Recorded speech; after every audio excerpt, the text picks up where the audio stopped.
സാമൂഹ്യനീതി വകുപ്പിൻ്റെ ആഭിമുഖ്യത്തിൽ കഴിഞ്ഞ 3 ദിവസങ്ങളിലായി നടന്നു വന്ന സവിശേഷ എന്ന ഭിന്നശേഷി സർഗോത്സവത്തിന് ഇന്ന് സമാപനമാവുകയാണ്. ഭിന്നശേഷി സൗഹൃദ കേരളം എന്ന ലക്ഷ്യത്തിലേക്കുള്ള നമ്മുടെ പ്രയാണത്തിൽ ഇതൊരു പുതിയ കാൽവെപ്പായിരിക്കും. സവിശേഷ എന്ന ഈ കാർണിവൽ വെറുമൊരു ആഘോഷമായിരുന്നില്ല, മറിച്ച്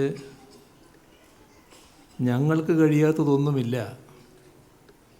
എന്ന ഭിന്നശേഷി സമൂഹത്തിൻ്റെ ഉറച്ച പ്രഖ്യാപനമായിരുന്നു.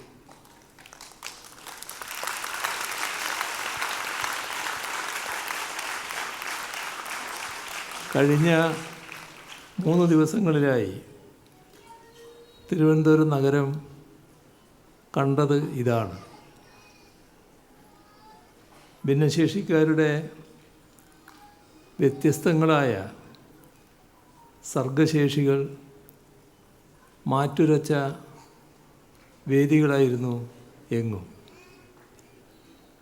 കേരള നോളജ് എക്കോണമി മിഷനും തൊഴിൽ വകുപ്പും ചേർന്ന് ഭിന്നശേഷിയുള്ളവർക്കായി നടത്തിയ ജോബ് ഫെസ്റ്റിവൽ, ആ ജോബ് ഫെസ്റ്റിൽ 100 കണക്കിന് ഉദ്യോഗാർത്ഥികളാണ് പങ്കെടുത്തത്.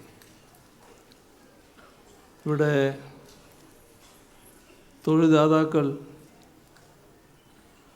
അവരെ തേടിയെത്തുന്ന നില വന്നിരിക്കുന്നു. സ്വയം തൊഴിൽ ചെയ്യാനും സ്വന്തം കാലിൽ നിൽക്കാനും പ്രാപ്തമാകുന്നതിലൂടെ സാമ്പത്തിക ഭദ്രത മാത്രമല്ല, വലിയ തോതിൽ ആത്മവിശ്വാസം വളർത്താൻ കൂടിയാണ് കഴിയുന്നത്. കലയും സാഹിത്യവും, കലയുടെയും സാഹിത്യത്തിൻ്റെയും ലോകത്ത് നല്ല പ്രാവീണ്യം തെളിയിക്കുന്നതാണ് നമ്മൾ കണ്ടത്. വിവിധ ജില്ലകളിൽ നിന്നെത്തിയ പ്രതിഭകൾ അവതരിപ്പിച്ച കലാപരിപാടികൾ കഴിവുകൾക്കതിരുകളില്ല എന്ന് തെളിയിക്കുന്നതായിരുന്നു. അതോടൊപ്പം തന്നെ കായിക രംഗത്തെ കുതിപ്പ്, അതാണ് ചന്ദ്രശേഖരൻ നായർ സ്റ്റേഡിയത്തിൽ നടന്ന ഇൻക്ലൂസീവ് സ്പോർട്സ് മീറ്റിൽ കണ്ടത്. പരിമിതികളെ മറികടന്ന് വിജയത്തിലേക്ക് കുതിക്കാൻ കാണിച്ച മനക്കരുത്ത് നമ്മുടെ യുവതലമുറക്കാകെ പാഠമായി മാറുകയാണ്. നമ്മുടെ ഈ സംഗമത്തിൽ ധാരാളം രക്ഷിതാക്കളും എത്തിയിട്ടുണ്ട്. മക്കളെ വീടിൻ്റെ 4 ചുവരുകൾക്കുള്ളിൽ തളച്ചിടാതെ പുറത്തു കൊണ്ടുവരാനാവണം.